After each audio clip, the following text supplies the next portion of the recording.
In the 2004 Champ Car World Series season, only one driver has done it all. Sebastian Bourdais. He's won from the pole. He stayed out of trouble to take the checkers. Sebastian Bourdais, 3 straight wins. The skilled sophomore is a mild-mannered fellow, but when he was dissed on the track in Denver, Bourdais to turn 1, Junqueira right with him. And they both go! Bourdais goes around. He took a drive on the wild side, showing he could do whatever it takes to get the job done. Bourdais gets by. Unbelievable. Now 6 poles, 5 series victories. He's the Champ Car points leader. Who can stop this Frenchman's march to a title? The Champ Car Grand Prix of Montreal is next.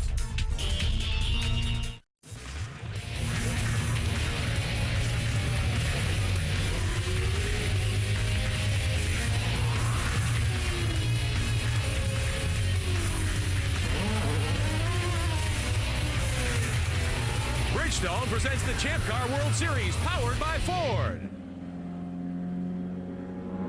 Today, coverage of the Champ Car Grand Prix of Montreal. It's been a warm weekend, sunny for the first couple of days. It's warming up even more now on Sunday. We started with a good chance of rain. The skies have brightened in the last couple of hours, and we may get this one in without any showers at all. We are in Montreal, at Quebec in Canada, north of the border for the 3rd time this season in the 10th race of 2004. The season started in Long Beach, California. We've been to Mexico. Now the final visit to Canada in 2004. Hello again, everyone. I'm Rick Benjamin. Great to have you with us today for the Champ Car World Series Grand Prix of Montreal, 10th round of the season. Sebastian Bourdais has been the dominator. 2 weeks ago in Denver, incredible run for Bourdais. From the pole, knocked off the racetrack, restarted 13th, bagging his 5th victory of 2004. This weekend, he got his 6th pole position of the year. He's won 4 times after starting in the number 1 spot. Only twice this year has he been off the podium, and by far he has led the most laps of any driver this season. The championship standings look like this coming into round 10 of 2004. Bourdais has built himself a 58-point advantage over his teammate Bruno Junqueira. Last year's champion Paul Tracy, the only other driver with multiple victories, is 3rd. Tagliani and Carpentier are tied for 4th. Mario Dominguez rounds out the top 6 in points. And I'm joined by 4-time Trans Am champion Tommy Kendall as we head to this 10th race of the season. The rivalry between Bourdais and his teammate Junqueira certainly at its most heated, I would say. Oh, absolutely. I mean, it started at Elkhart Lake when they came together in turn 1. Bruno Junqueira spun. We came to Denver before the race. We had both of them on camera. Bruno assured us there's no problem whatsoever. Well, my BS meter was pegged right then. His body language confirmed that. It didn't take long for them to butt heads again. They got into it at turn 1. That set up the stage for Bourdais, fueled by rage. After the race, Bruno said, well, hey, we raced hard, we raced fair. And that got Bourdais out of his chair saying, you're lucky I'm a gentleman, because we got a lot to talk about. We don't know what they talked about, but here that leads us to today. So expect more fireworks if those two guys get near each other on the racetrack. It should be very interesting because Junqueira starts behind his teammate. Let's show you the racetrack here in Montreal. 2.7 miles. And the story here is the chicanes. There's 4 of them. Turns 3 and 4, 6 and 7, 8, 9, and turns 12 and 13. Because of the long straightaways, you want to trim the car out and take some downforce off. The problem that creates here is it's hard to get the car stopped for those chicanes.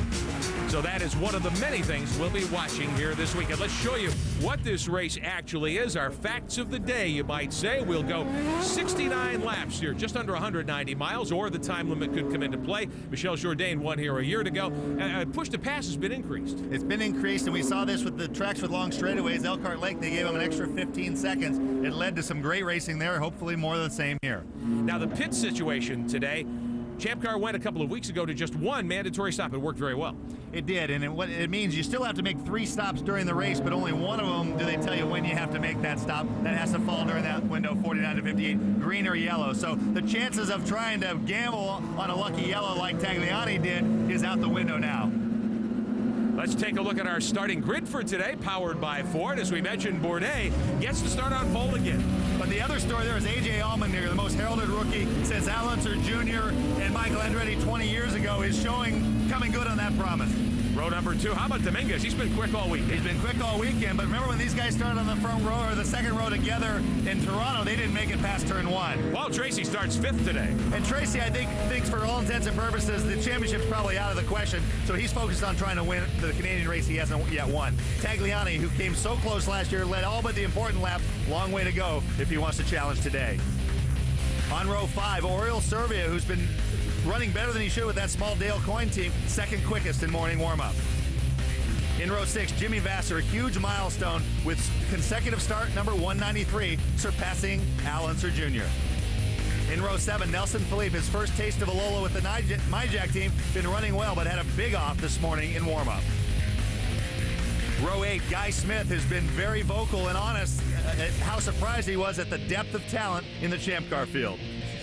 And Mario Haberfeld, who is reasonably competitive in the Reynard at Denver, at the back of the pack here in Montreal. And the Bridgestone keys to the race, the first one being the weather wild card. All the talk of strategy and how to use alternate tires goes out the window if we get even a brief rain shower. Then it'll focus on who is the quickest. The alternate tires themselves, they look to be a little bit quicker. They have to run them during at least one stint, but look for teams to use them as often as they can, depending on how many sets they use in practice and qualifying. And the last key is the final chicane. Because of the way the officials are policing whether or not you shortcut that chicane, they've come under fire, and it's a little bit of a wild card. Bourdais was very vocal after qualifying.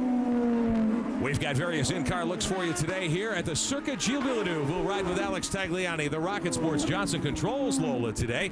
Tagliani dug himself a significant hole. He qualified only 7th. Michel Jourdain won here a year ago. He struggled this weekend in his new Rue Sport ride, car number 9, and Jourdain will start deep in the field. Jimmy Vasser also has an onboard look for us today. Vasser in car number 12, the Gulfstream Lola, the PKV Racing entry, and that 193 logo on the race car right in front of Jim, denoting that he breaks Al Unser Jr.'s record today.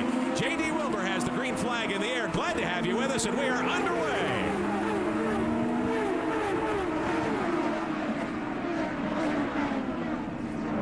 Trouble, couple of cars in the water, in the grass.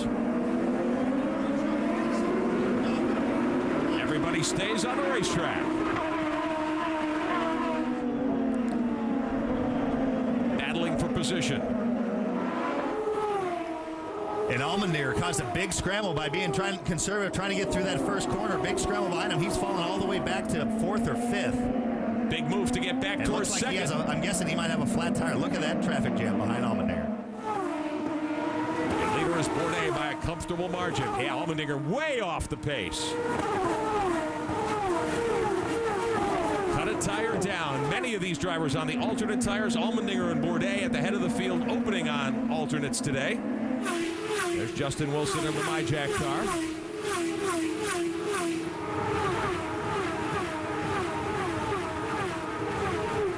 And Allmendinger just losing incredible time. It looks like it's the left rear that's down. This, the hairpin, turn 10.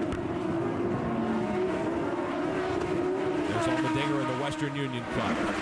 Bourdais with a comfortable lead as we come to the close of lap 1. And Tom, that's that curbing you were talking about. That's the curbing I was talking about. That was a good view of those red sidewalls denoting the alternate tire. Mario Dominguez settling into second, but he's almost 2 seconds back already. Junqueira to 3rd, Tracy to 4th. Allmendinger will be last, and he probably won't lose a lap here, but he will lose incredible track position. Oh, now the suspension has failed. A.J. Allmendinger. Here it is, coming to the stripe. You see A.J. taking it easy on the right side. And what happens, Tracy ends up going off the outside here into the grass, gets pushed off by Tag, and he can't get a stop. Berms into the side pod, and then the rear wing of Tagliani got into Allmendinger's left rear. One more look at it.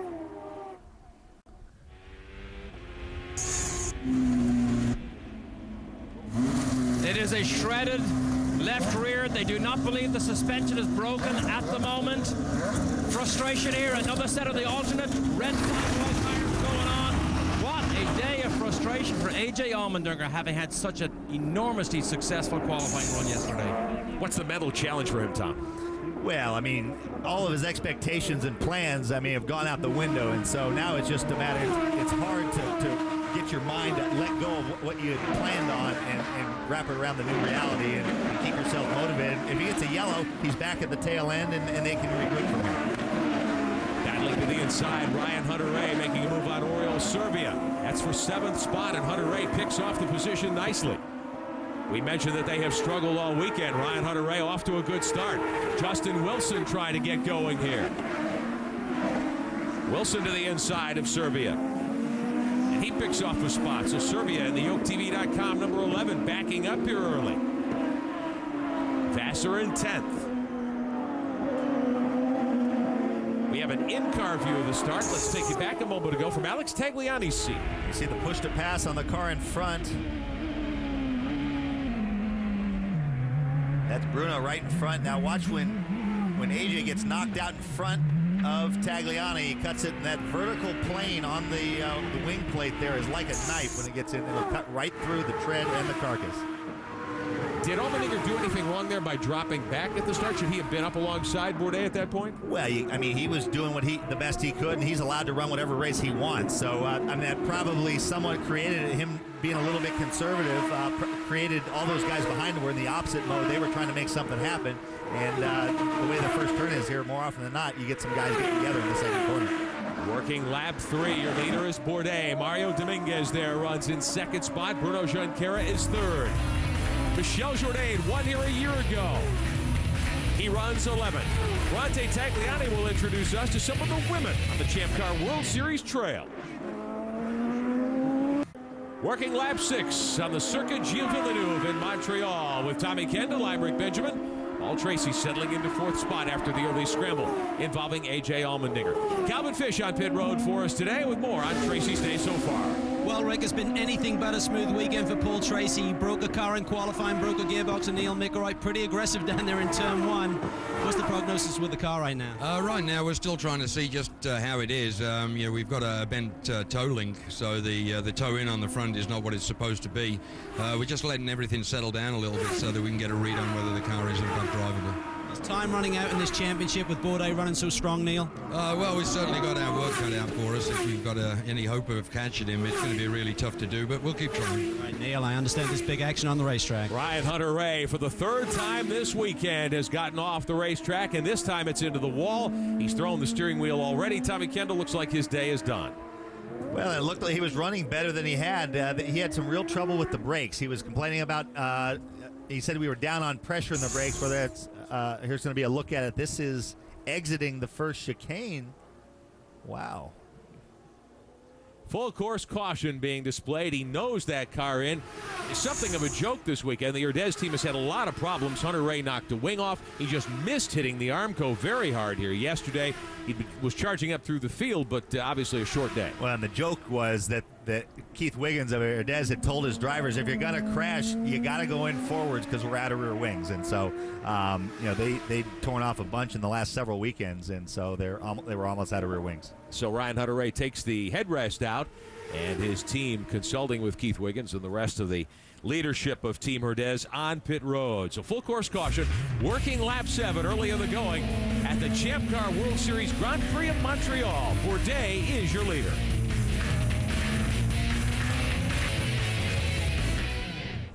In Montreal, Ryan Hunter-Reay's day, a very short one, Calvin Fish. It has been, and I'm here with Keith Wiggins, who's managing director and co-owner of Urdez Racing. And Keith, it's been a tough weekend for you. First of all, did you hear from Ryan? Is he okay?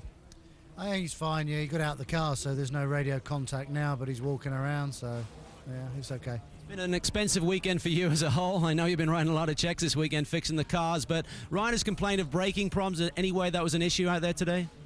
No, his braking issues are really, it's a tough track for braking, and he's a hard braker, so the question is trying to balance that with making something that lasts and keeping the temperatures under control, and that's part of the job. So no, you know, it's just one of those things, and we have had an expensive weekend. Yeah, it's the first time we went in frontwards, so instead of going in the back all weekend, we decided to do the front, so whatever. There you go. He said earlier this weekend, he said, boys, if you're going to crash again, you got to go in forwards. They've been running out of rear wings, and we understand the team did not hear directly from Ryan that there was any problem with him. They did hear from the Champ Car medical team that it was a code 1, which means he's pretty much okay, boys. Good news indeed from pit road and from the Champ Car safety team. Hunter-Reay started in 9th. He had advanced to 7th in the early going, but he will not finish here today as we work lap number 9. Derek Daly on pit road for us as well today, and Derek, Alex Tagliani, a guy who has a lot of people rooting for him here. Yes, indeed he does. He was the fastest man on the warm-up this morning. Felt very good about the car, except there was a vibration at about 11,700 revs. They didn't change the engine. They believe it would not be a problem. However, here's the radio message from Paul Tracy earlier. It says, Tag ran me right off the racetrack. I'm not sure whether that happened or not, but Tag did make contact with A.J. Allmendinger. He believes the front wing on his car is now loose. They have looked at it over the pit wall and said, continue on. He set fastest lap of the race. So Paul Gentilozzi got on the radio and said, learn to drive the car in the condition it's in right now because you're going fast. Well, that's certainly good advice. Well, Derek, right on both counts. That whole accident was set up by Tagliani putting Paul off into the grass. Paul couldn't get the car stopped when everybody else was turning for turn 2. He center punched the side of AJ and pushed him back out into the path of Alex. But it was caused by, watch when they get down on the exit of turn 1 here, Tagliani in the dark blue car on the inside gets into the side, gets sideways, gets into the side of Tracy. Tracy can't stop or turn. Center punches him and knocks him out into Tagliani's. And when we were on board with Alex, you could see the right front wing flapping a little bit. So the integrity of that has been compromised a little bit. He's still going quick. If that doesn't fail, they'll be in okay shape and probably leave it that way till the end of the race. Well, the field grouping up. Lights are out on the safety car, getting ready to restart behind Sebastian Bourdais. This gives Mario Dominguez some hope, I think, Tom, because he's right there, and Dominguez has been quick all weekend. Cleaning the tires, getting ready for the start, coming on to the final straightaway. Pit in here at Montreal is directly in front of where the cars are. It's a straight run onto pit road. There's the chicane that we've been talking about, a little right and then a quick flick left onto the front straightaway. Getting ready to go, working on lap number 9 as they come by, and Bourdais has led all the way here in the early going.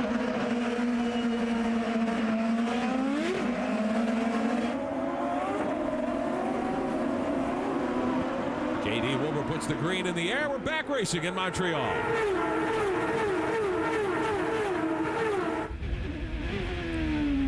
Tagliani down into 1 from 5th on the restart. Tracy right in front of him. Top of your screen, our running order, and push to pass time. And again here, as we saw at Road America, as we show you the Ford running order, you will see push to pass time remaining. 75 seconds given the drivers because there's a 16-second burst here, Tom. Yeah, here's a good shot. Look at that right front wing there flapping. That's when he hit A.J. Allmendinger. It must have cracked the carbon fiber a little bit. And at high speeds, there'll be a lot of load on that front wing. So it'll be interesting to see if that gets worse or fails entirely. Remember 2 weeks ago in Denver, Tagliani involved in an early skirmish, knocked the entire nose cone off the racetrack. Here's Junqueira running 3rd. A little further back, Justin Wilson there, the MyJack car in 7th. Everybody's single file. There's Dominguez in 2nd. Tracy there in 4th on the alternate tires. Bridgestone bringing out the alternate tires, and they have brought those. They put red stripes on the sidewalls. Alex Tagliani almost won here a year ago. Quick this morning. How about his tips for getting around this racetrack? The straightaway he's talking about, this is the straightaway. Look how long it is. 16 seconds at full throttle. He's got a little bit of a draft from Tracy right here before they have to get on the brakes and go through this final chicane. Right there where they go over that curbing, that's the part that's been coming under fire in terms of how they're policing it. You're allowed to go over that with all but the right side tires. Now, the scoring transponder is on the right side of the tub, and the wire they have a wire that runs right to the apex. If your transponder runs inside of that and misses the line, in qualifying, your time went away completely. In the race, they said, you know what, we're going to look at it, see if you gained an advantage from it. It's a big can of worms if they open that and start policing people and penalizing people for cutting that chicane. Because it's hard to tell. It's a matter of inches. 1 inch, you're fine. The other inch, when you feel like you did the exact same, it might read as a fault. Alex Tagliani hoping to steer clear of trouble. Derek Daly, what's their situation on pit road? Well, Paul Gentilozzi, your Johnson Controls car almost won here last year. I know you've watched the monitors as we have. Do you have concern over that right front flap that seems to be loose? Well, we know we have something in the wing element that's broken and the wing is flapping a little bit. He set fastest race lap just before the thing went yellow, so he knows he's got a hot rod. Now it's working between his head and the safety on the car that will determine what we do. So might you make a different pit call on when to bring him in, depending on what you might see on the monitor here? If we think there's a safety issue, we'll bring him in. At this point, the car's performing line and everything else is working. I heard you on the radio said, learn how to drive it, because it's fast. Yeah, well, that's what you have to do. Thanks, Paul. Tagliani still in 5th. Bourdais continues to lead down into the first turn here at Montreal. In one of the areas, the center strut that attaches the wing to the nose cone, the stock Lola part is what it looks like Tagliani's group is running. The Newman Haas guys have gone to a reinforced dual plate system. You can see on the front of Bourdais' car those 2 little plates, whereas you look at the Ardez, the green car, there's Bruno, another 2 plate. So some guys have modified their nose things to reinforce it. I know the players' team's underneath what is a stock-looking Lola piece they've reinforced there. So that might be the part that could fail on Tagliani's car, whether it's a stock piece or one they've reinforced. You hear the talk about race cars and engineers and engineering, how important that is. That's just an example of how some teams engineer their cars a little bit differently. Sebastian Bourdais, the Dominator, his 6th pole position of the season here this weekend. He has taken that #1 starting spot and ridden it to 11 laps on the point in Montreal. Dominguez, a 2.5 back. Junqueira rides in 3rd spot. Defending series champion Paul Tracy and the Index Forsyth #1 running in 4th position here at the Circuit Gilles Villeneuve in Montreal. If you'd like to know more about the Champ Car World Series, go to our website, champcarworldseries.com. Be sure to check out the Race Director feature. It gives you all the coverage we provide and more. You have access to all 18 in-car radios, 6 different camera angles, and you can join the Champ Car World Series Inner Circle Fan Club. Ticket discounts, a commemorative ball cap created just for members of the Inner Circle, and a whole lot more. How about Patrick Carpentier there in the 7 car running in 6th position, the other Index Forsyth machine, the subject of some speculation that he fueled himself here this week in the French language press. His future at Forsyth in some play. Talk that he might, in fact, leave for another racing series come 2005. Bruno Junqueira, 2nd in the championship, 3rd right now in the running order, and there is your leader. 2nd place to Mario Dominguez right now. Calvin Fish, Dominguez nice and steady at the moment. Yes, and he's a consistent performer, Rick. Week in, week out, he seems to be very strong. And today, the team have given him the go-ahead to use some fuel and put some pressure on Bourdais. We saw them come together almost at Denver. Dominguez just narrowly missing out on a podium finish there. But right now, they try to save fuel on this first stop. As Tommy knows, if they can try and get one more lap than the other guys that come on a pit lane just 1 lap later, that is definitely an advantage here. Al Dominguez, best finish of the year, a 3rd back at Monterrey, Mexico. He's had a couple of 3 other top 5s, in fact, 4th at Denver 2 weeks ago. So it's been a good run for him. Bourdais continues to lead, 2nd spot to Dominguez, and the gap just about a 2nd. As we watch A.J. Allmendinger coming up through the pack. Allmendinger's advanced to 12th. Tommy, you saw him make the move on Nelson Philippe for 12th a little while ago. Hasn't been able to catch Roberto Gonzalez quite yet, but he is moving very quickly. Well, and look how quickly he's left Philippe. So it's going to be interesting when he crosses start-finish here to see what kind of lap time A.J. Allmendinger is running relative to the leaders. Last lap for Sebastian Bourdais was a 1:22.1. A.J. Allmendinger a 1:22.6. So within a half a second of what Bourdais is running. On the alternate tires, Allmendinger on the outside pole here this weekend. Nearly stole the pole yesterday, just at the end of qualifying. Sebastian Bourdais, as time was running out, final lap of qualifying, Bourdais just nipped Allmendinger to take his 6th pole of the season as we watch Allmendinger cycle up through the field. Most promising road racer as determined by Racer Magazine for the 2nd straight year last year. Comes off 2 open wheel championship seasons in a row. Barber Dodge in 2002, Toyota Atlantics in 2003. He's won races here before. That's got to add to his confidence coming to a track like this. Yeah, no question. I mean, he basically said before he went out for qualifying, he said, I love this place. The team's giving me a good car. It's just up to the driver to get a good lap in. And he went out and did his job and then some, putting that Western Union car on the front row. I'm looking close there at the right side pod to see if there's any damage from that when Paul Tracy center punched him in the side when he came out of the grass. It doesn't look like the 2 dive planes which produce downforce in front of the rear wheel are affected. So I saw something hanging underneath the under tray, but hard to say exactly what that might be. Watching Allmendinger come to the front straight away, working lap 17. Alex Tagliani continues to run in 5th spot, not gaining ground on Paul Tracy, Derek Daly. Indeed, the Johnson Controls crew are concerned here. They're going to bring Tag in 3 laps. This is the wing they may put on. They believe the mounting here, see the bolt right in here, that mounts this flap is maybe the one that's broken. If it's simply a piece of tape, race tape, it works magic sometimes. If they can get away with tape, they want to do that. They do not want to have to put this nose on. He is running at the same pace as Sebastian Bourdais. That's what the frustration is here in the Johnson Controls pit. New nose cone ready to go on. It would be the second race in a row if they do have to change things out. Bourdais continues to lead. He's got a 1 second advantage over Mario Dominguez, who's had a very strong weekend. Dominguez hoping to close the deal here today. There's Oriol Servia and Dale Coyne's car, the OakTV.com machine. He's in 8th right now. So Servia gave up ground early to Ryan Hunter-Reay. Since then, he seems to have settled in as he leads Vassar and Jourdain. The lead duo starting to pick up the pace. Everybody from about 3rd through 10th is running very close to the same lap time. With the pressure from Dominguez, though. Michel Jourdain, we have that camera mounted very close to the sequential shifter here. 1 year ago. This week, with the Roux Sport team for the first season, they're not quite up to the pace of the leaders, but Jourdain certainly very capable. A couple of career victories in the Champ Car Trail. One thing to watch out for here on this shot is the kickback through the steering wheel when they hit those curbs. Michel is always a guy that looks pretty quiet hand-wise in the cockpit, but every time they run over these rumble strips, they get a lot of kickback through the steering wheel. That puts a lot of load up through the driver's wrists. Let's ride with Jourdain here and see how he works the wheel in the shift. Watch the upcoming chicane here for the kickback through the steering wheel. Downshifting.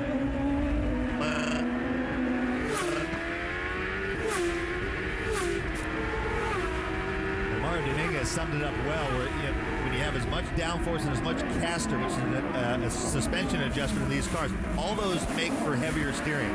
And so there's no power steering in these cars like there is in Formula One. That's why they run a little bit bigger steering wheel like Jourdain. That's personal preference, but it gives you a little bit more leverage. And Dominguez says it's like holding your arms out with 25-pound weights the whole time. That's how much steering effort is required in the higher speed, high downforce corners. Essentially for 2 hours. Big bumps there, more bumps there. Ouch. Final chicane to the front straightaway for Michel Jourdain, who runs in 10th position, last year's winner here at Montreal, the Circuit Gilles Villeneuve, as he works his way through the first couple of corners to the backside of the racetrack. There is Servia, Vassar, and Jourdain as they continue to run 8th, 9th, and 10th. Top of your screen, our running order, along with the teams that each driver represents. Jourdain has gone almost a full calendar year, 13 races since his last victory. And Calvin Fish, Michel Jourdain, they're rowing hard to try to keep up with the pack here today. He really is, and he's been struggling a little bit with the race car this weekend. They tried to get the understeer out of the car and actually switch to A.J. Allmendinger's setup, so we're following the lead of the rookie there to try and get a bit of balance for the race car today in the race. But you may notice a different helmet color scheme there, and that was not intentional. At the last race in Denver, Michel was kind enough to donate his helmet to the chairman from Centrix, Bob Sutton, believing that he had a new one underway and coming to him for this race, but unfortunately it arrived in plain white. So he just went to work with some red and green tape, and that's what he came up with, Rick. I have a feeling that helmet will be going to Troy Lee or another designated helmet artist here pretty soon for some appropriate decorations. There you see the alternate tires, the red stripe on the inside of the right front tire of Jourdain's car. How about our race leader, Sébastien Bourdais, continuing to click him off a 121.69 second lap next time by. Just about the quickest in the field. Tommy Kendall building the lead, 1.8 seconds now over Dominguez. Well, in the lap before, out of nowhere, Dominguez ran a 21.7 this lap, 22 flat the lap before, but the lap before Bourdais was a full 0.8 quicker, and the gap had been almost exactly 1.0 seconds for 3 or 4 laps in a row, and all of a sudden on one lap it went from 1.0 to 1.76. So I don't know if he just has that much in hand and he's saving fuel, and then he pours it to it just to see if he's got it there, really controlling the pace at the front, trying to keep a little bit of a margin. You want to have a margin if you get lap traffic, but there's no sense building it from 1.8 to 5 if you're having to use too much fuel to do that. Getting toward the 20-lap mark, we're hearing from pit road that many of the leading teams expect to head to pit road for their first tire and fuel stops of the day. Should be a 2-stop race today. The window between laps 49 and 58 where you have to make a stop, and we're hearing that some of the leaders will be headed that way very, very shortly. Yeah, Rick, we understand that Bourdais will be in within 2 laps, and we understand that the car's gone a little bit loose on him, so even though that gap is stable, Bourdais will definitely be making tire pressure adjustment and possibly front wing. And meanwhile, Mario Dominguez is heading down in the pit lane. Mario Dominguez, the first driver to bring his car to pit road, running in second spot for the Urdez team. Dominguez brings the car to a stop, 4 new tires and fuel, not touching anything on the front of the race car. Tom, that means that he's pretty happy with the handling? It does. Alternate tires back on for what should be 3 scheduled stops. Alex Tagliani in as well. Calvin Fish. Actually, Alex has just left.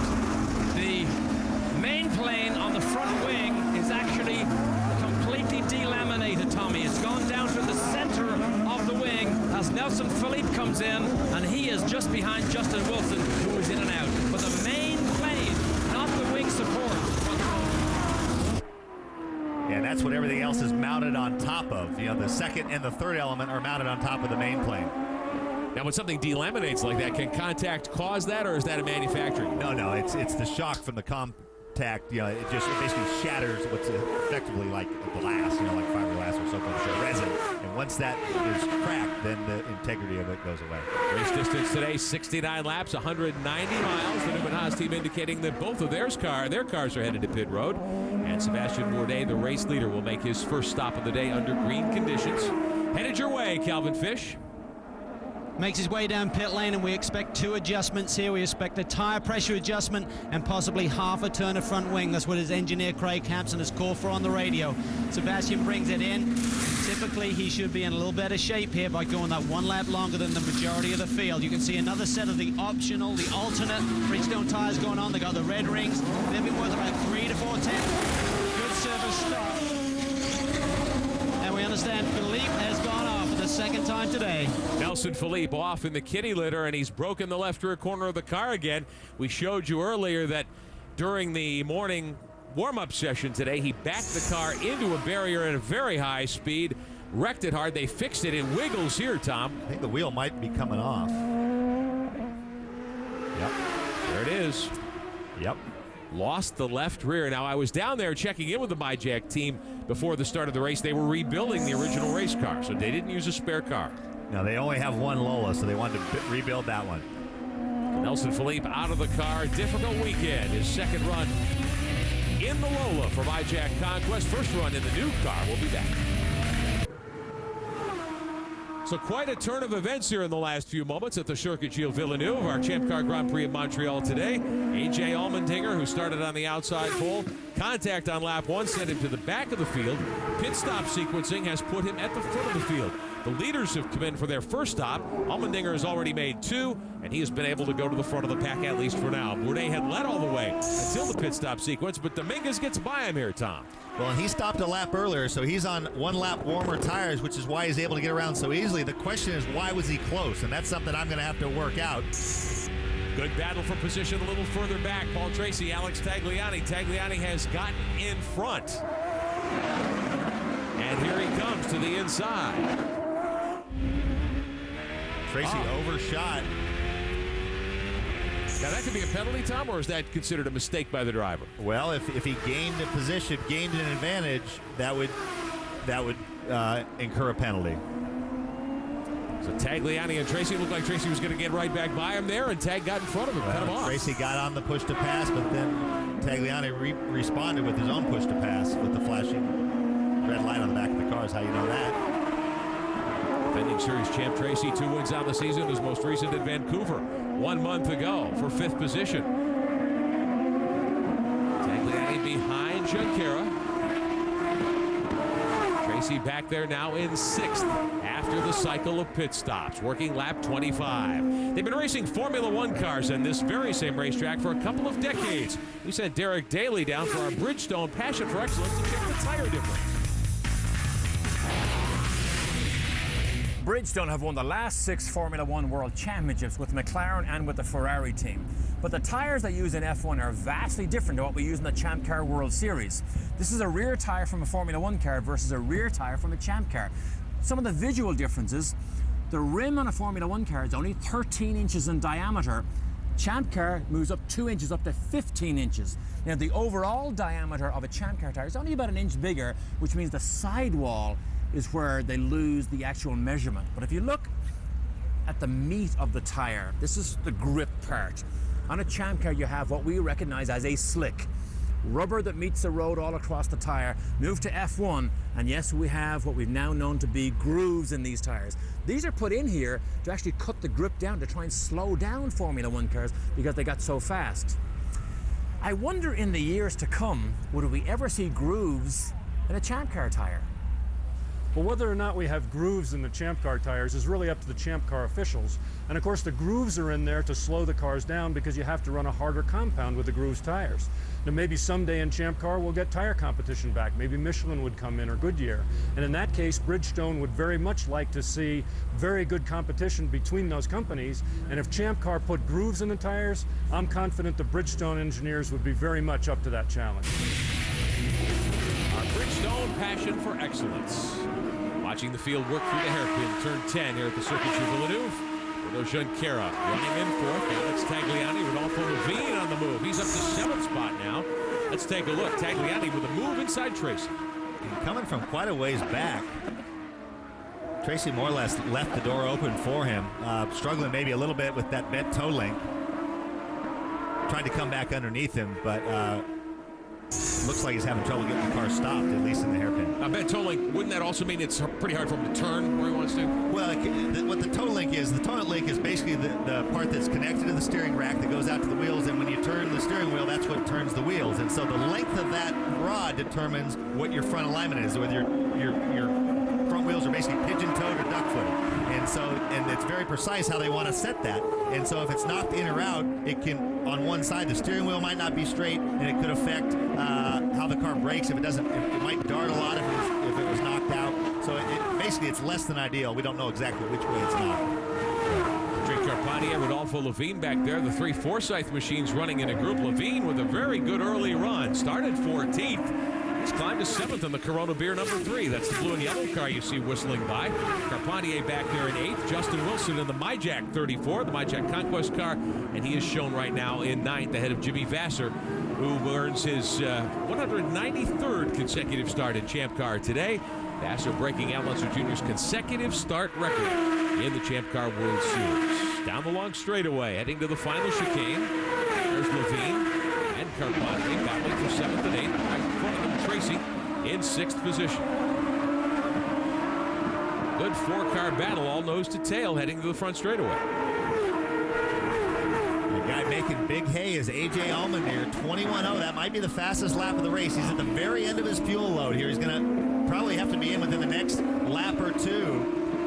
And now we're getting word that he's going to be coming in on this lap, and so he's using push to pass. That's a shrewd move. Those guys are calling a good race because he's on a clear track, and every second he makes up, he's going to come back somewhere in the middle of the pack here, 5th through 10th somewhere, and all those guys are separated by a second or so. So if he can gain even a half a second on his in laps now, that'll determine where he comes out in the middle of that queue. About 8 laps short of halfway here at Montreal, and already Allmendinger has burned up all but 13 seconds. Remember, everybody started with 75 seconds here today, 15 more than the norm. So he's used 62 seconds of push to pass time. And expect him to, he could have a short stop here to still get to the end of that window, a real short fill, so this should be a quick stop as well. And a lighter race car if that happens. So Allmendinger to pit road, 3rd time today. First one due to contact, 2nd one for a fuel top off, and now just a normal stop, we would assume. 4 tires and fuel going on. Calvin Fish. Well, we see another set of the option tires, and I do not see any change. Boy, the wheels are spinning the back. He has to hold the car on the brake. Good clean job by the Roosevelt team. A.J. Allmendinger back underway. So the Western Union 10 car for the Toyota Atlantic champion in 2003, young gun A.J. Allmendinger, doing a terrific job battling back. Started outside pole, was hit on the opening couple of corners, dropped all the way to the back of the pack, racing his way back toward the front. Your leader now, though, is Mario Dominguez. Battling for 8th, 9th, and 10th. A.J. Allmendinger with some heads-up pit strategy. Mario Dominguez at the head of the field by 2.8 seconds over Sebastian Bourdais. Race teammate Bruno Junqueira runs 3rd. Patrick Carpentier in 6th, but he'll have to give that up by ruling of the Champ Car World Series officials. Justin Wilson passed by Carpentier. Carpentier out of bounds when he made the pass a few moments ago. Watching that battle for 8th, 9th, and 10th. Back in 11th spot is Michel Jourdain. Serbia to the inside. Trying to take Vasser and get the spot. Vasser trying to come back on him.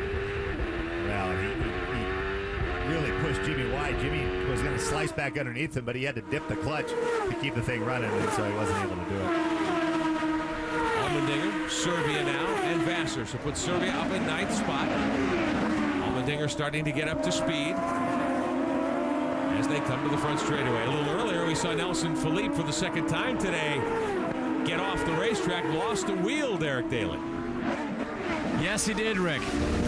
Eric Bachelor, we watched Nelson Philippe have an unfortunate situation. Was it just simply a human error? Was the wheel just not put on properly in the pit stop?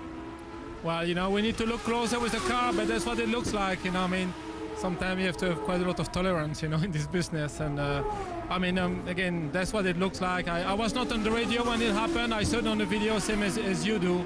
Our team manager is in charge of the other team. So, yeah, it's unfortunate. I mean, I think that Nelson, showed a lot of potential talent, and there's been plenty of drama this weekend with that team, but I really believe that it's going to be good, and I really believe in Nelson's future, and we're very glad to be associated with him. Thank you, Eric. Of course, he is our 18-year-old teenager. He's in a Lola for the first time this weekend, and part of the scramble that Eric mentioned was he crashed in the warm-up this morning, backed the car in, so they rebuilt the complete back end of the car right before the start of this race. I can tell you what happened on that pit stop. When they showed that replay, they dropped the car right before the lugs were tight, and they teach you that in driver's ed, that you gotta snug them before you drop the car. Watch where the guy is just putting the gun on the rear tire, and it gets dropped right before he gets it tight. So it Watching the left rear. The left rear. See, they drop it right just an instant before it's tight. So the gun thought it was tight, but it wasn't up against the drive pins. We've talked this year a couple of times, many times, about how the drivers are athletes. So are the people on the crews. No question about it. Takes a strong individual to hoist the tires, handle the fuel rig, and so forth. And it's got to be well choreographed. And occasionally, things just don't work out. Things are working out very well at the moment, though, for Mario Dominguez. Third his best run of the year, Calvin Fish. He's at the head of the field right now. He is, and here with General Manager Tom Brown for Herdez. You guys had an awesome first pit stop. Did you short fill there, or was it the outlet by Mario? It was both. We short filled. We had to get ahead of Sebastian, and once we got out there, we just told him to get up and go, and he did it. So we need about 3 seconds on him before he took a full load. We're pretty sure we need 3 or 4 seconds. We're working on it. Yeah, well, there you hear the news. They need to pull about 3 to 4 second lead on Bourdais, because they will need extra fuel over Bourdais on this next stop, guys. Watching Dominguez put Mario Haberfeld a lap down. Haberfeld in the 5 car for Derek Walker's team, the only Reynard left on the grid in champ. And that explains why Mario has been able to pull away from Bourdais, especially early on, running the lighter fuel load. And now Bourdais is starting to come back on him a little bit.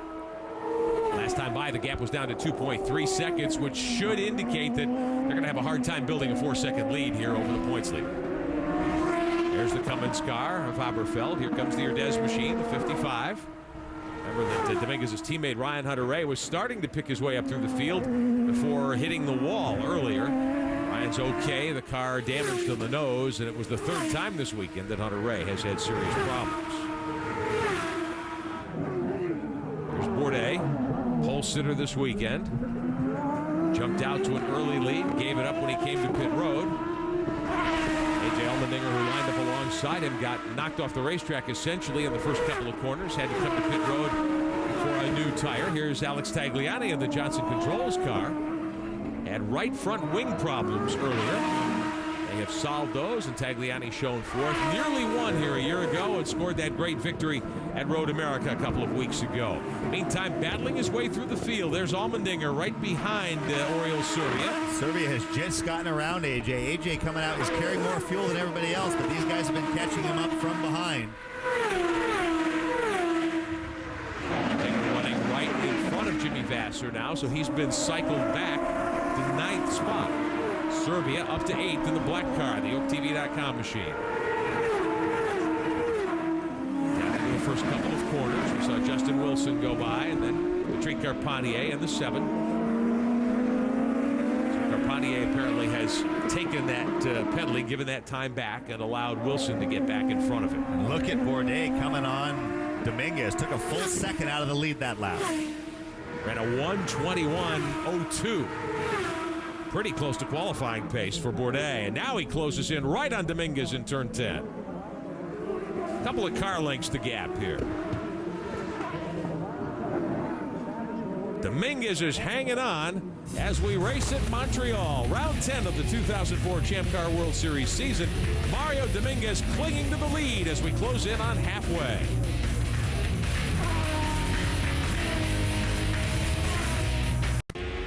Champ Car Grand Prix of Montreal. Sebastian Bourdais back in front because Mario Dominguez just pitted a moment ago.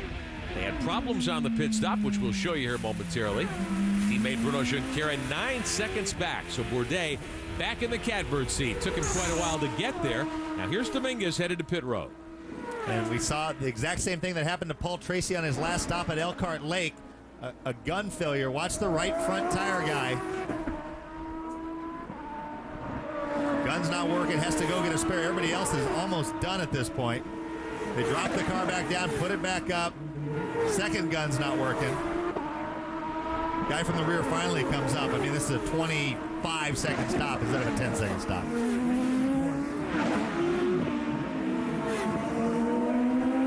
"26 seconds and change we're hearing before they got here. Des 55 back underway. What a beautiful race he was running. But I mean, it's a partnership, the whole deal.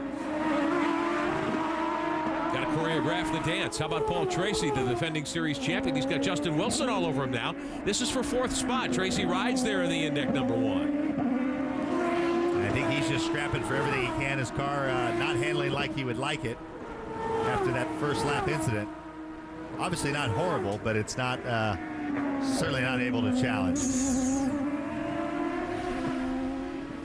As we watch Tracy wiggle, nearly slapping the wall off the final corner. Justin Wilson running in his wake.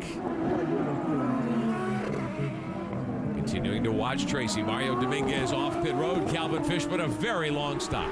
It was, and one of the most experienced guys in pit lane is Darrell Fox. He's the chief mechanic here on the 55 machine of Dominguez, and there you see him working on the air hose. There was a problem with the air hose and the right gun that caused that delay in the pit stop, and that cost them about 12 seconds on their pit stop. So this has really put Mario Dominguez and the Herdez team behind the 8 ball, but they're going to try and rebound. I spoke to Mike Candy, said, this makes me realize how hard it is to win one of these things, and I have a lot of respect for the teams who can do it week in and week out.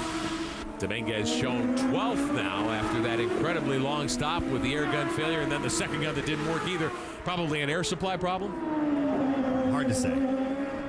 Justin Wilson continuing to press Paul Tracy through one of the chicanes here at Circuit Gilles Villeneuve. We were so impressed with Wilson, especially in the early part of the season, as we watch Bourdais, who continues to run up front. Bourdais took a trip through the lawn here at Montreal a few moments ago. Wilson had been off pace the last several weeks a bit. Seems to be back on form here this weekend. Here's Bourdais. Let's see what happened here. Aha! Can't get it stopped. Bourdais back down the straightaway. Bourdais struggled here in his first trip to Circuit Gilles Villeneuve 1 year ago. Last in the final running order. Didn't qualify particularly well, but showing his strength this season. And why he's taking a chance like that with that kind of a lead, you might wonder. But I think he's in pursuit of his 3rd clean sweep of the year. Clean sweep being fastest on Friday, get a point for that. Fastest on Saturday, get a point for that. Get a point for leading a lap. And the final bonus point is for the fastest race lap. The lap that he went off, I believe, or the lap before, he did a 20.8, which is the fastest race lap thus far. Didn't seem to damage the car any with that trip through the weeds here at Montreal. Oriol Servien pit road, the OTV.com car for Dale Coyne's team. Putting tires on, fuel in. Not quite done with the fuel. They refire him and send him away. Other teams planning on pit stops as well. Alex Tagliani's fighting on. Right front corner still flapping a little bit. Wing damage, Derek Daly. What are they planning in Rocket Sports? Well, the center plane, as I mentioned earlier, is broken. It's split down here on the top. Have a look. See the leading edge? It's split all the way down through here, and it's beginning to flap open and shut. They're going to take the old duct tape, or racer tape as we call it, literally strap it down front and back. The reason they're going to do it now is they have about 3.8 seconds over Paul Tracy. They're prepared to give up that 3 seconds to put this extra race tape on during this next pit stop. So the strategic plans, Rocket Sports Racing upcoming. And you notice he's on the primary tires with the white letters, no red sidewalls. So they've saved maybe 2 sets. Well, you know what? Tagliani used the set thoroughly in this morning's warm-up, and he didn't like the tires. I think he found by the end of warm-up he really liked them. Unfortunately, he just spent a pair. Down into the first couple of corners here at Montreal through that kink at the end of the front straightaway. Paul Tracy coming to a stop. His second pit stop of the day. Fuel going in the index number 1. You can see the bent toe link on his left front, right in front of the upper wishbone. It should be the same angle as the wishbone. You can see it dips below. Justin Wilson on pit road as well. Calvin Fish, what about Paul Tracy's stop? Well, I just spoke to Neil Mick right there, made no changes, but he said the car is not handling to Paul's liking with that bent toe link. He has a lot of understeer in the car. They just got to persevere, try and grab some points here, and essentially just hope that Bourdais has problems. Well, Bourdais back on the hammer, 9.7 seconds his lead over Bruno Junqueira. Junqueira still searching for his first win of the season. 4 times this year, Junqueira's been the runner-up. And that has helped power him to second in the standings. Bourdais deciding now's the time he wants to make his second stop of the race. Calvin Fish still on alternate tires for now. He is, and he's going to put the third set on, and the rules dictate you have to run the standard, the primary tire, at least once during the race today, so that would mean on his final stop, he would switch over to that and be a little bit slow. We understand that these tires are worth about 3 to 4 tenths. McDonald's crew go to work. Looks like a routine stop. No changes to the front wing. They're just waiting for fuel. So a good stop by the McDonald's guys so far. It looks like a full fuel load once again. Calvin Alex Tagliani is just about out of fuel. Now what's the front wing? They are going to take 3 extra seconds. They hope that's all it'll take to put tape around that critical front wing end plate. Oh, it's not that easy. You can see the roller tape going all the way around. Oh, it doesn't stick on. The tape will not stay on. He said, forget it. He said, forget it. They're going to take a risk, and it doesn't make any difference. They're still trying to fire his engine. They got it running. Go. And that certainly took extra time on pit road. Yeah, it did. Which Tagliani could ill afford. Running up in the top 4. Making his stop, heading back to the racetrack, so that wing will continue to flap in the breeze. We're past halfway, side by side, Tracy and Carpentier. Tracy elbows his way by for 4th spot. So Tracy fighting an evil handling race car, able to keep it in the top 5 time. Yeah, and that's just grit right there, determination. And Bourdais runs long. Yes, he does. At the hairpin. And he's on the pace. Bourdais in trouble at the hairpin. He's got a tire down or a broken rear end. I think it's a broken suspension. I think the right rear suspension has collapsed. Sebastian Bourdais, the championship leader, just stopping moments ago for the 2nd time, carrying that left front wheel, and no, he's not running a sprint car at Knoxville. So Bourdais in trouble. Here's a look. A.J. Allmendinger alongside. These two started side by side.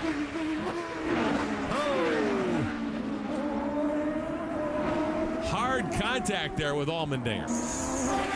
Wow.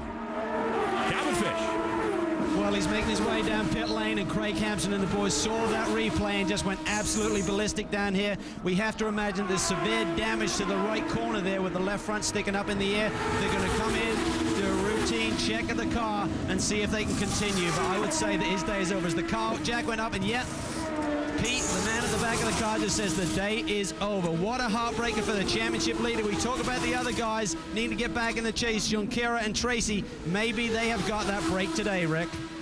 Wow, what an incredible turn of events going into turn 10 there. A.J. Allmendinger getting into Bourdais, knocking him into the air, breaking the race car. This cycles Allmendinger back to the head of the field again. And that's what he has to do. He has to make time. So while Bourdais came out of the pits on his cold tires trying to get up to temperature, he was leaving the door open, but he eventually turned, not knowing that AJ was unable to get it stopped. This is the 10th race of the season. Remember, Bourdais had that 50-point lead, 58-point lead actually coming in here. And this will certainly change things quite a bit. Bourdais not happy, takes the wheel off. He is coming out of the race car. His day is done. So Bourdais, who's been machine-like in his precision this year, a lot of emotion slapping the side pod of the race car. Back on the racetrack, but he comes on the racetrack behind Mario Dominguez. So that cycles him back to 5th. And the reason for that, a stop-and-go penalty assessed A.J. Allmendinger a few moments ago. Calvin Fish. Sebastian Bourdais absolutely refuses to talk to me. He's just running away from his crew, and everyone leaps the wall and heading back to the transporter. As A.J. Allmendinger made that stop-and-go penalty, he was leaping over the wall. The crew had to grab him. The Champ Car officials, he is one fired-up Frenchman. He firmly believes that was A.J. Allmendinger's mistake. Here's what happened. I mean, we see the replay. It's clearly AJ's mistake, but Bourdais needs to be aware that the guy's coming down the inside. AJ has to make that pass to keep his strategy alive. And so while Bourdais is right, it doesn't do you any good. You should drive off track to let that guy through. Allmendinger coming out of pit road, serves the stop-and-go penalty, gives up the lead and gives up a big chunk of time. Back downstairs, Derek. Well, Carl Russo is the owner of the Western Union car. Carl, you've watched the replays. It didn't look like a big mistake to me by AJ, your driver. Well, you know, AJ's a forceful driver.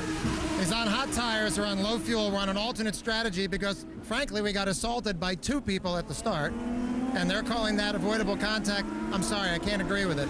AJ brought the Western Union car all the way back to the front. We're on a good strategy. We're making good calls. Yeah, he got in hot, but you know what? That's a racing incident. I'm sorry, I can't agree with the officials on that one. Do you now know, is there enough time for AJ to come back to the front again? Hard to tell. I don't know what the fuel situation is yet. He's done a heck of a job driving from the back of the front, the back to the front. Here we go again. All we can do is hope he can bring it back to the front. You know, Western Union is the fastest way to send money. He's pretty fast, too. We'll see what we can do. We suspected at the start of this season that AJ Allmendinger may be a star of the making. I think we're watching it. He's polishing that star, I think, here today, Derek Daly. Watching Allmendinger. 5th after the penalty. Tom, what do you think? Well, I mean, he's not in terrible shape, but they didn't take fuel during that stop, so he's going to have to make another stop here shortly. So, in effect, these guys are one stop ahead of him, and I agree that was a racing incident. Kara leads, Tracy, Carpentier, Dominguez, and Allmendinger all running nose to tail, and Justin Wilson. Let's get more on Sebastian Bourdais' story. Back to Calvin Fish. Well, it's a very frustrated crew, and I finally caught up here with Craig Hampson, his engineer. Craig, you had a chance to look at the monitor. I know there's major disappointment. You had a lot of momentum. How did you see that? And how do you view the incident with AJ? Well, to be honest, I only saw a quick glance of it. So obviously, Champ Car deemed that it was AJ's fault, and it was perfectly avoidable, and they penalized him for it. I'm very disappointed. I mean, it's obviously the worst possible thing that could happen for our points championship. The guys who were 2nd and 3rd in the points, I think, are now 1st and 2nd in the race. The championship is going to be almost all tied up again, so it's the absolute worst possible thing that could happen to us. It's very disappointing. I mean, obviously, AJ, this was his big chance to win, so he took it, but it's a real shame to be taken out by a rookie like that. It really is. That hurts a lot. Certainly momentum is a key ingredient to success in this sport, but knowing the way these boys have been running all season long, I expect them to be strong in 2 weeks at Laguna, Rick. Well, Bruno Junqueira continues to lead. Bourdais' teammate Allmendinger nearly 13, well, more than 13 seconds back. But how about this battle? Tracy, Carpentier, Dominguez, and Allmendinger, 2nd, 3rd, 4th, and 5th, nose to tail down the long straightaway. And Allmendinger has to make 2 stops to their 1 to get to the end, and that's the key thing. And, you know, this whole avoidable contact thing, I've been trying to mind myself and not go off a little bit, but this stance, and AJ's in the pits now for the first of his final 2 stops. 20 to go. Allmendinger says, time to fuel up, boys. They bring the Roost Sport Western Union 10 car to a halt. Derek Daly. They are taking off the faster alternate tires. They are putting on a brand new set of primary Bridgestone.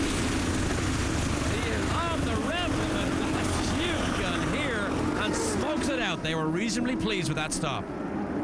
Clock shows 12 seconds for Allmendinger on pit road. Now he gives up a lot of track position, Tom. What's the situation? Well, I mean, that's really hard to overcome. We'll see how far back he slides. He's back to where he was, I think, just in front of Vassar, maybe.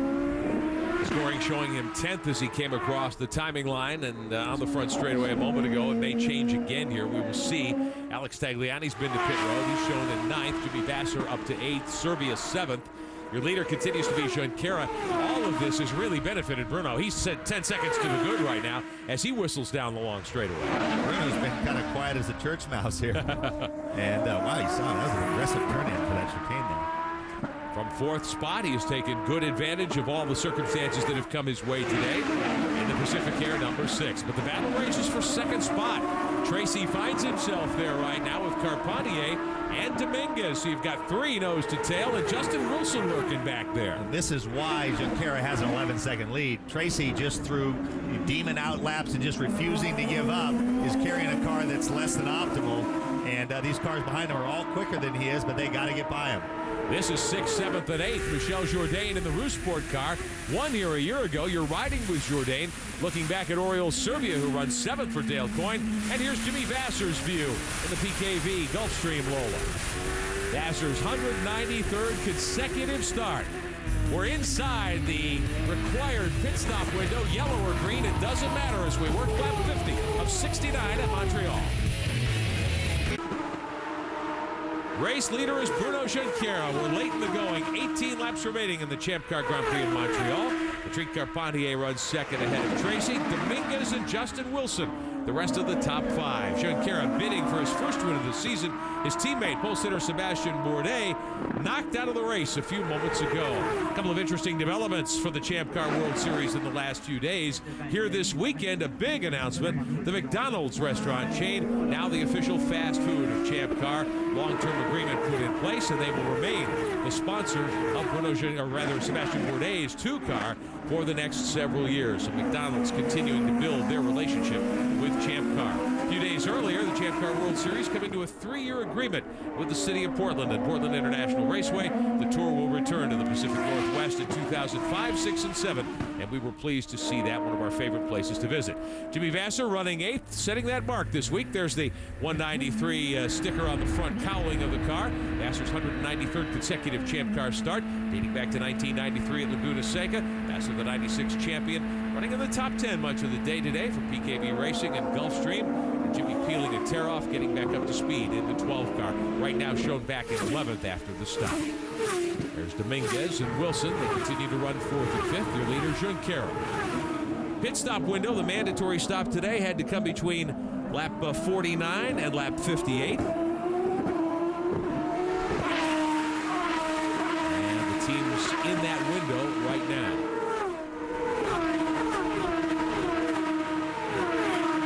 Heading down the long straightaway alongside partner Jean Drapeau here in Montreal, where back in the Olympics many years ago, back in the 70s, the rowing competition was held on this final day of the 2004 Summer Games in Athens.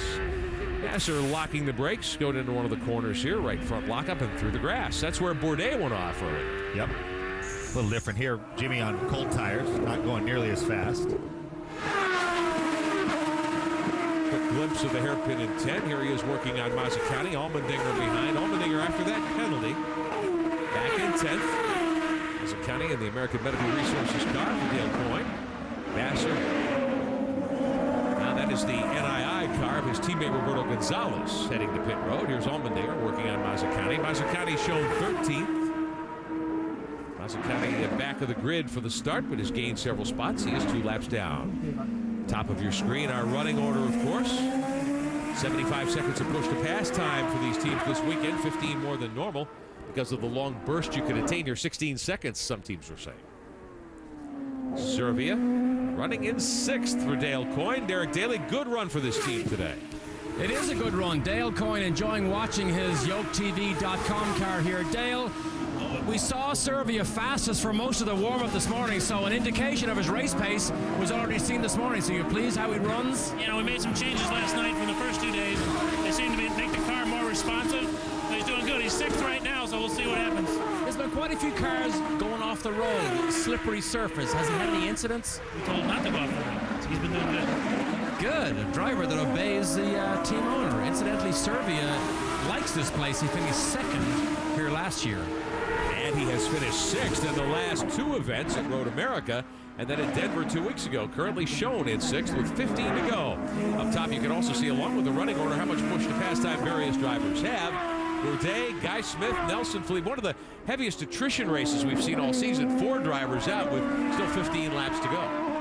Well, yeah, there's a lot of wheel banging going on in the first corners, and then with the guys being out of sequence, hot tires, cold tires, that's what happened with Allmendinger and Bourdais. And I was going to say, don't get me started on this, but it's basically what I don't agree with on the officials is they've decided that there's no such thing as a racing incident, that always are going to assign fault whenever someone is damaged.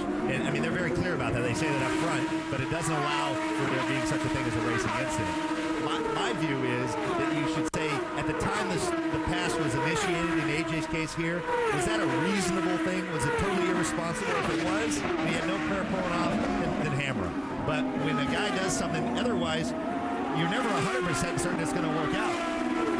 All right, Paul Tracy, championship defending champion to pit road. Calvin Fish is in his stall. And once again, the team have just said the car is a bit of a nightmare for Paul to hang on to, but we're not going to make any changes. He is going to the standard, the primary tire once again, so he has no good optional alternate tires to go to. They're just waiting on Tracy down and away, fifth when he came to pit road. Back to eighth right now. And trouble for Justin Wilson, the MyJack Conquest Lola, the 34 car. Looks as though the Formula One graduates' day may be over. The 6'4" champ car rookie having a terrific season, second in the Rookie of the Year fight to A.J. Allmendinger. And it looks as though Wilson in turn 2 is being pulled back and out of the way. So he was up in the top 5 for a good long time. That's a very, very tough result. How about Bruno Junqueira meantime? His contenders, the drivers who might be able to fight with Junqueira for the victory, falling by the wayside one by one as he runs alone. 10.8 seconds ahead of Patrick Carpentier at the front of the field. Pit, Bruno. Pit.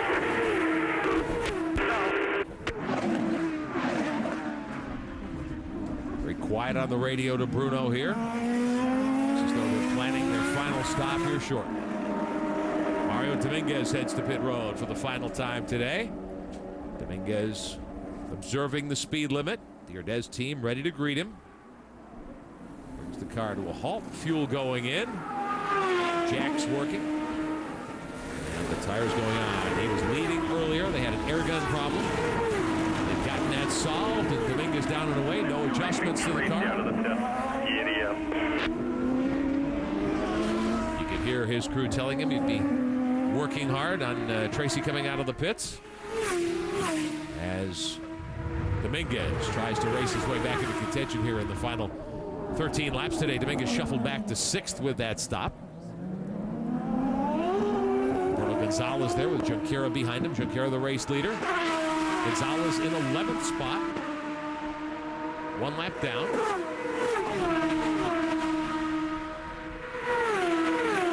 Order at the top of your screen coming in. 10 laps to go momentarily. Race leader Bruno Junqueira to pit road.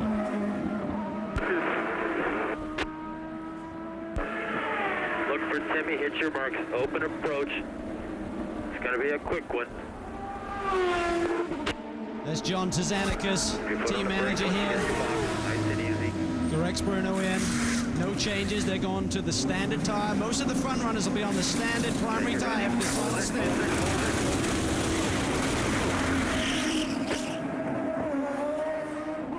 Junqueira down and away. Carpentier on pit road. Second spot. He's in a straight box. He's exiting right now. He's P2. Alex Tagliani. Tag is in, the alternates come off, and the what we believe to be 0.3 of a second slower primary tires now go on. Short stop for Tag and a good one. Right front wing continuing to flap, but it stayed on the race car. Hasn't seemed to cause him too many problems. Tagliani 8th after making that stop. And he was 8th before the stop, and that's going to be...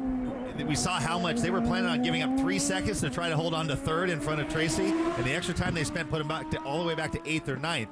But that last stint, he actually was one of the quicker cars. So interesting to see with guys making their stops on different laps where the order shakes out.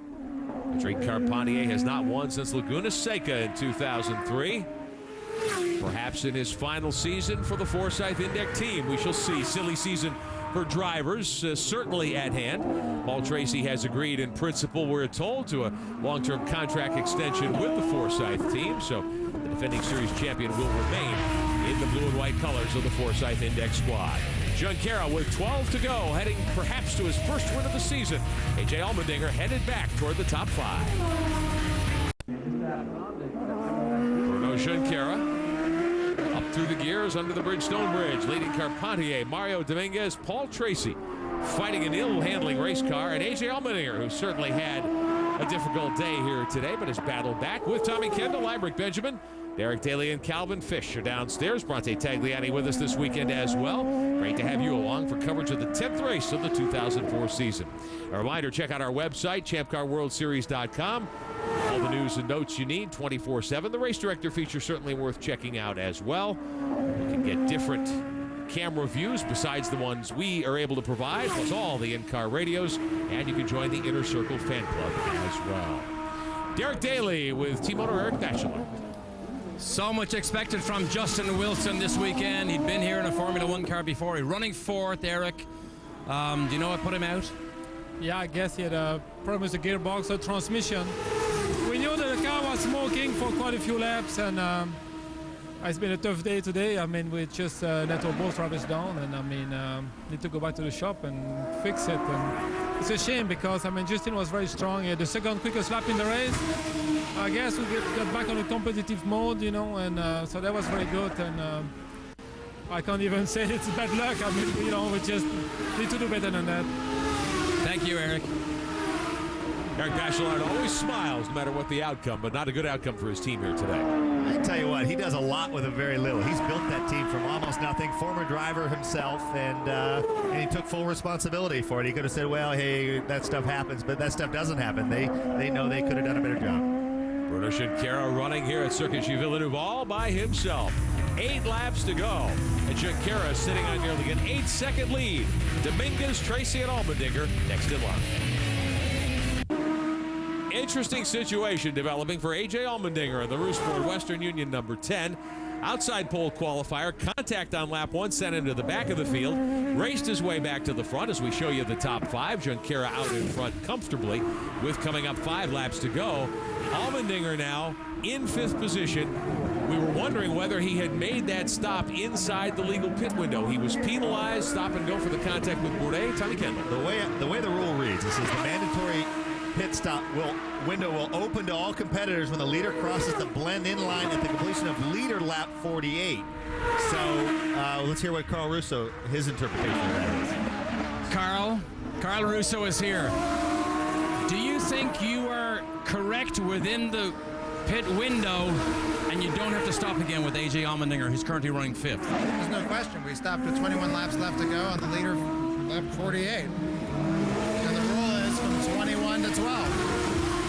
And it appears he has the rule right here in his hand, just in case there was any gray areas. Lap 48. Look on the screen. A.J. Allmendinger, last lap, lap 48. Can you see it? How good's your vision? It's good. I can see it. Okay, that answers it from Carl Russo's point of view. His man does not have to stop again. What are we going to have another call? Thank you, Carl. Calvin? Well, the championship leader, Sebastian Bourdais, has made his way back to pit lane. And Sebastian, I know you were fired up about the incident out there with AJ. Talk us through that corner. Well, you know, I was just leaving the pits on cold tires, and today it's not very sunny, so the first lap out is not very fast.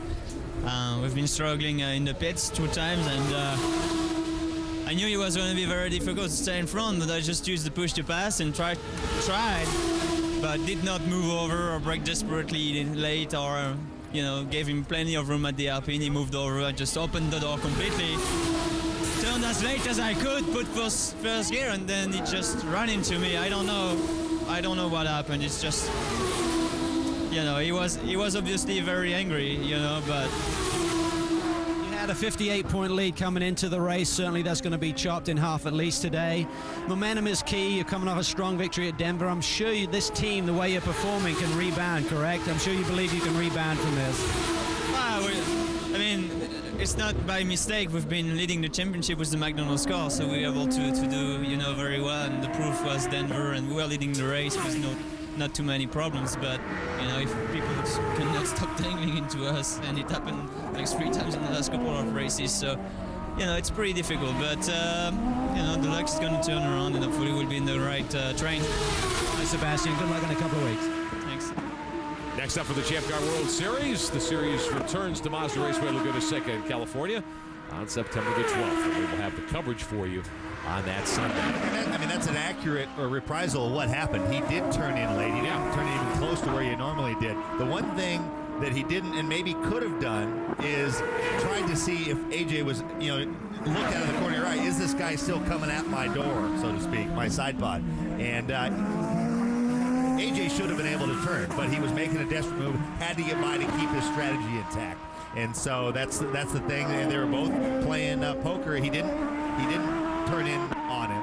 He turned in about as late as he could. If he had known he was about to drive into his side pod, he could have turned in later and almost gone through the grass if he had to. But he just didn't know where AJ was. That's the one piece of the puzzle that maybe could have changed that. Allmendinger was obviously way offline when he came into that corner. Yeah, he had all four locked up and was trying to get it stopped. And, it's definitely AJ's fault. The question is, could Sebastian, in hindsight, said, well, God, where is AJ? He still hasn't passed me yet. Is he still coming? And maybe turn even later. Working lap 67. There will be 2 to go next time by for this gentleman. Your leader, Bruno Junqueira, in car number 6, the Pacific Air car for the Newman Haas team. As we pick up some of the other action on the racetrack, our pictures today coming to us from Global TV, our host broadcaster here in Canada. We thank them for their fine work once again. Carpentier in the 7 car, in front of the home fans. Running second. Mario Dominguez third. Tracy and Allmendinger shown in the top 5. The question, is Allmendinger going to be allowed to keep that 5th spot? He is 20 seconds behind the leader. He's 3 seconds behind Tracy. So barring an unforeseen situation in the last couple of laps, you have to think that Allmendinger is going to settle for 5th and be happy with it here today in all likelihood. For Carpentier, second represents his best finish of the season. He's hit that number once this year back at Milwaukee on the mile. Third race of the season. He's at a third at Toronto and 3/4. And Oriol Servia and Tagliani getting together a few moments ago. Servia getting back up to speed. That was a battle for position. They were fighting it out for 7th. Let's watch here. Servia went through the grass. Oriol got in too hot under pressure from Tagliani. Definitely not Tag's fault. No. Servia bouncing across the grass and getting it back on the racetrack. He was 6th earlier.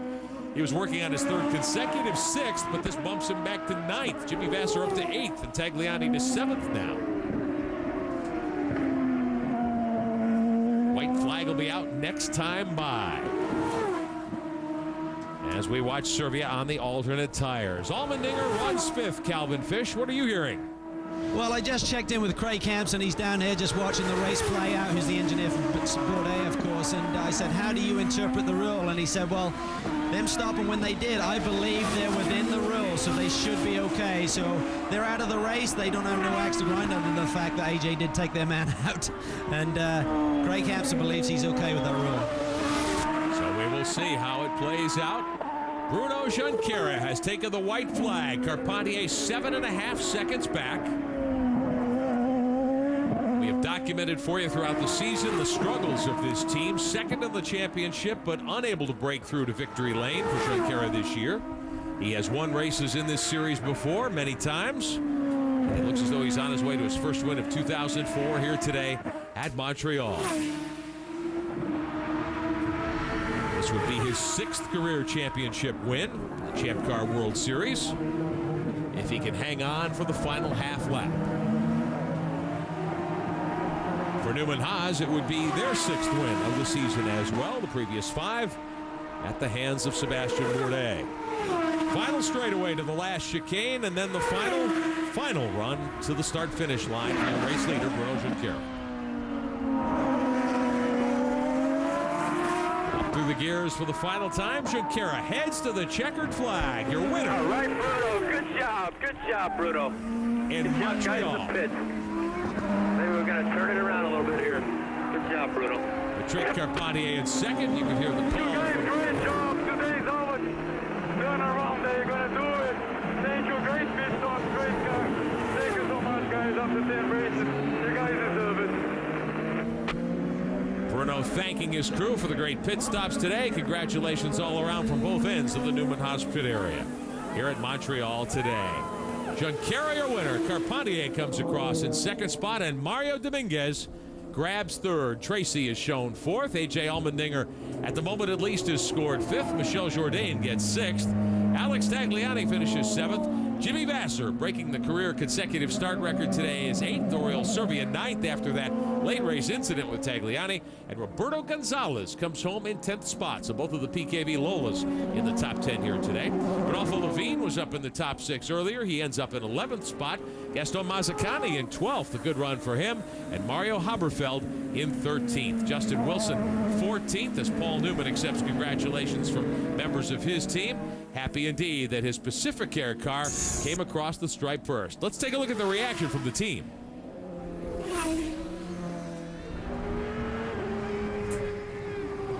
You can see the relief, I think, on their faces. Well, and the rivalry, we've talked a lot about the rivalry between drivers, but the crew guys, you know, the guys that work on Bruno's car, they feel like when they lose too. And so Carpentier and Junqueira waving to the fans around Circuit Gilles Villeneuve here in Montreal. Carpentier is going to pull off at the hairpin and wave to his fans. Croissants. First time I've seen runner-up pastry served. Perhaps his final start. That was the talk in the paper at the Grand Prix of Montreal. If he moves on to another race series, perhaps after this season.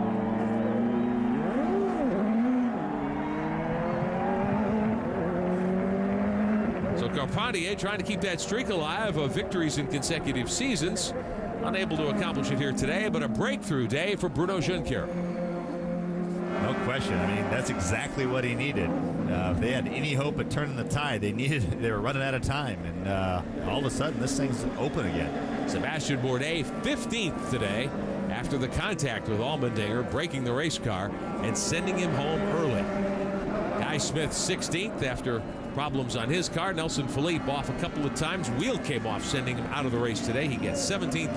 Ryan Hunter-Reay ran only 5 laps before hitting the wall. Is classified in 18th position. 5 lead changes today for Bruno Junqueira, his 6th career victory. We had 4 different leaders on the day. It is the 6th podium of 2004 for Bruno Junqueira, who pulls the car into victory lane for the first time in 2004. Wheel comes off. Junqueira climbing out of the race car. And we'll hear from him momentarily. Junqueira, Carpentier, and Dominguez, your top 3 in Montreal. Heading to California in a couple of weeks on Sunday afternoon, the 12th of September, 2 weeks from today. Carpentier's car being wheeled into the podium area. Calvin Fish. Down here, 6th time he's visited victory lane, but most importantly, first time this year, Bruno, you finally got things back on track. I mean, it's so great. I think all the Pacific Air Haas team has been working hard throughout the season, and being fast, but never get a break. We had a problem yesterday in qualify, but today was our day. I'm very happy, and thanks for all the guys. This totally changes the perspective of this championship now. You came into this race 58 points behind. You've chopped that in half today. How do you approach the next one? I mean, 4 races ago, I was leading the championship. Sebastian had 3 good races, and I had 3 bad ones. I don't know. That's my first good one. I hope I can have another 4.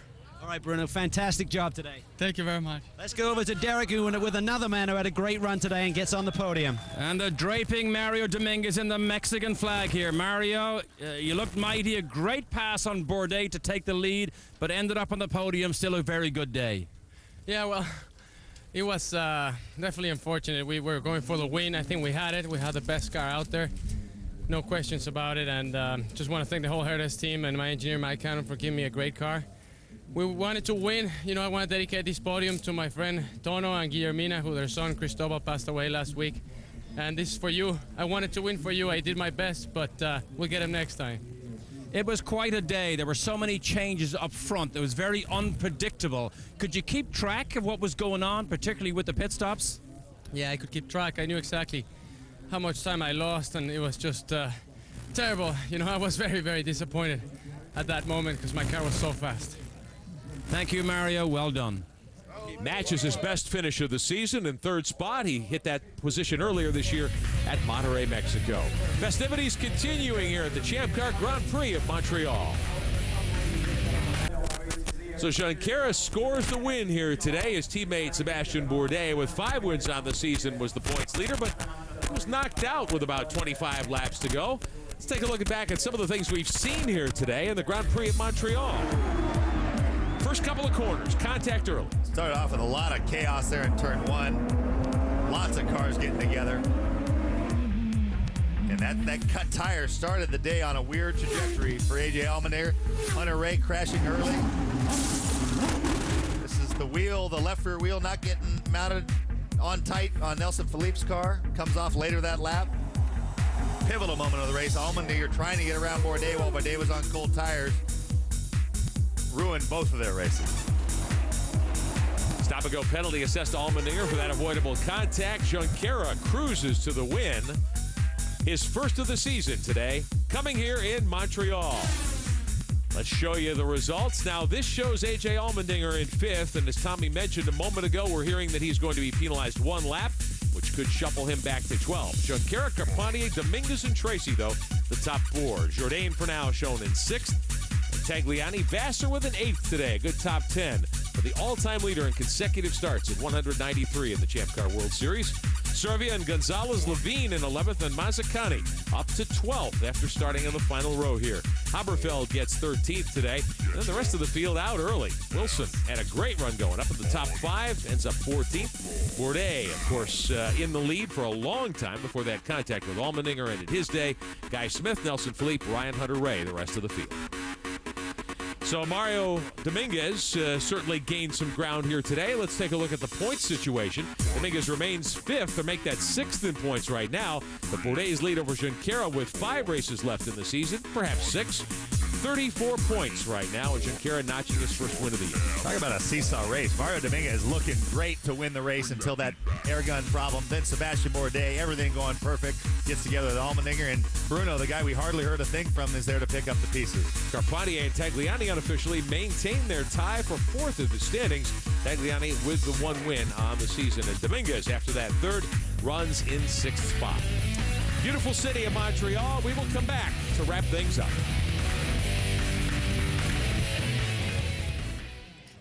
Fans filing out of the Circuit Gilles Villeneuve after seeing the third Champ Car World Series event ever here in Montreal, third consecutive year, and this is certainly a favorite circuit of a lot of the teams and drivers, and a good show today, although when you look at the final results and you see Junqueira winning by 6.3 seconds, fans filing out of the Circuit Gilles Villeneuve after seeing the third Champ Car World Series event ever here in Montreal, third consecutive year, and this is certainly a favorite circuit of a lot of the teams and drivers, and a good show today, although when you look at the final results and you see Junqueira winning by 6.3 seconds, you wouldn't necessarily think that, but a lot of action all day long. Well, his day was the only one that didn't have a lot going on in it. Everybody else in front of him earlier in the race, and then throughout the race, lots of action.